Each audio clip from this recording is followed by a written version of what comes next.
السلام علیکم دوستو، یہ 3 دسمبر کا دن تھا۔ دن کے تقریباً 10:28 تھے۔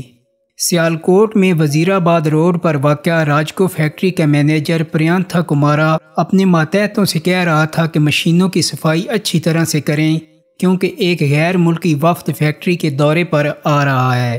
پریانتھا کے ڈسپلن اور کام لینے کی وجہ سے فیکٹری کے بعض ملازمین اس سے پہلے ہی نالاں تھے۔ اچانک پریانتھا کو ایک مشین پر سٹیکر نظر آیا تو اس نے وہ سٹیکر اتار کر پھینک دیا۔ اس پر کچھ لڑکے اشتعال میں آ گئے اور اس سے کہنے لگے کہ اس سٹیکر پر مقدس اسلامی تحریر لکھی تھی، تم نے ہمارے مذہب کی توہین کی ہے۔ پریانتھا نے کہا کہ مجھے اس بات کا پتہ نہیں تھا کیونکہ مجھے اردو نہیں آتی۔ اسی بحث کے دوران ان میں سے کچھ لڑکوں نے ہجوم اکٹھا کر لیا۔ ہجوم میں سے آوازیں اٹھنے لگیں، یہ گستاخ ہے، اس کی سزا موت ہے۔ ہجوم مشتعل ہونا شروع ہو گیا اور پریانتھا کمارا کو فیکٹری کے اندر ہی تشدد کا نشانہ بنانا شروع کر دیا۔ فیکٹری کے 4 ملازمین آگے بڑھے، انہوں نے مشتعل ہجوم کو سمجھانے کی کوشش کی مگر وہ لوگ ان کی بات سننے کو تیار نہیں تھے۔ اس دوران کسی نہ کسی طرح وہ چاروں پریانتھا کو فیکٹری میں کسی محفوظ مقام پر لے جانے کی کوشش کرتے رہے اور ساتھ ہی پولیس کو بار بار فون کر کے مدد طلب کرتے رہے۔ وہ پریانتھا کو کبھی ایک دفتر اور کبھی دوسرے دفتر میں چھپانے کی کوشش کرتے رہے مگر مشتعل ہجوم کے سامنے ان کی ایک نہیں چلی۔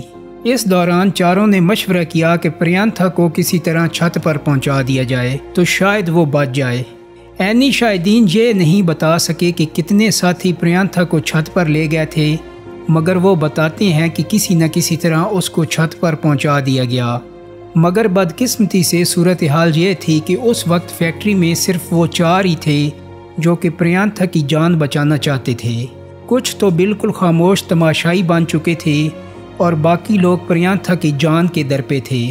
پریانتھا کا اوپر چھت پر ہونا بھی خفیہ نہ رہ سکا اور مشتعل ہجوم چھت پر بھی پہنچ گیا۔ یہاں انہیں بچانے کے لیے ایک شخص مشتعل ہجوم کے سامنے کھڑا ہو گیا اور وہ شخص تھا پروڈکشن مینیجر ملک عدنان۔ اس نے ان لوگوں کو سمجھانے کی کوشش کی اور کہا ہم اس کو فیکٹری سے نکال دیں گے اور پرچہ بھی کٹوائیں گے۔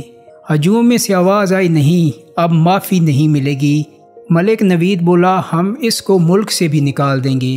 اس نے ہر ممکن طریقے سے معاملہ سلجھانے کی کوشش کی لیکن کچھ لوگ مسلسل پریانتھا کمارا کو مارنے پر تلے ہوئے تھے اور باقی ہجوم ان کی ہاں میں ہاں ملا رہا تھا۔ مقامی ذرائع ابلاغ سے بات کرتے ہوئے ملک عدنان نے کہا کہ وہ انسانیت کی خاطر اپنے ساتھی کو بچانا چاہتے تھے اور اسی لیے وہ پریانتھا کمارا کے سامنے دیوار بن گئے۔ شور اٹھنے پر جب میں وہاں پہنچا تو 40-50 افراد ان کی جانب اوپر آ رہے تھے۔ میں پریانتھا کو بچانے کے لیے اوپر بھاگا۔ میرے پہنچنے سے پہلے ہی پریانتھا کے سر اور منہ پر چوٹیں لگ چکی تھیں۔ میں وہاں پہنچ کر پریانتھا کے اوپر لیٹ گیا۔ میں بھی تشدد کا شکار ہوا مگر مشتعل لوگ اس وقت پریانتھا کو گھسیٹ کر لے گئے۔ مشتعل ہجوم نے پریانتھا کمارا کو ڈنڈوں اور لاتوں سے مار کر قتل کیا۔ اس کی لاش کو برہنہ کر کے سڑک پر گھسیٹا۔ اس کے مردہ جسم پر ٹھڈے اور ڈنڈے برسائے اور جب تسلی نہ ہوئی تو لاش کو جلا کر کوئلہ بنا ڈالا۔ پوسٹ مارٹم رپورٹ کے مطابق پریانتھا کمارا کی لاش کا 99% حصہ جلا ہوا پایا گیا جبکہ پاؤں اور ٹانگوں کا نچلا حصہ آگ سے محفوظ رہا۔ آگ سے بچ جانے والے حصے کی تمام ہڈیاں ٹوٹ گئی تھیں۔ موت بھی سر کی ہڈی اور جبڑوں کی ہڈیاں ٹوٹنے سے واقع ہوئی۔ سیالکوٹ پولیس کا کہنا تھا کہ لاش کو جلانے کے بعد ملزمان نے فیکٹری کو آگ لگانے کی منصوبہ بندی بھی کی تھی۔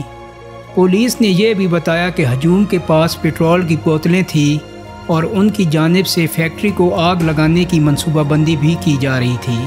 پولیس رپورٹ میں بتایا گیا کہ پریانتھا کمارا کو قتل کرنے کے بعد ملزمان نے مینیجر کی گاڑی کو بھی نقصان پہنچایا۔ پولیس جب فیکٹری کے اندر داخل ہوئی تو ہجوم فیکٹری مالک پر تشدد کر رہا تھا۔ پولیس نے پہلے فیکٹری مالک کو ہجوم کے چنگل سے باہر نکالا۔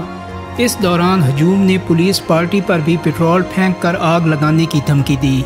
تاہم پولیس کی بھاری نفری نے فیکٹری کو آگ لگانے کی منصوبہ بندی ناکام بنا دی۔ دوستو، پریانتھا کمارا کا قتل اس نوعیت کا پہلا قتل ہے اور نہ آخری۔ مشال خان کی موت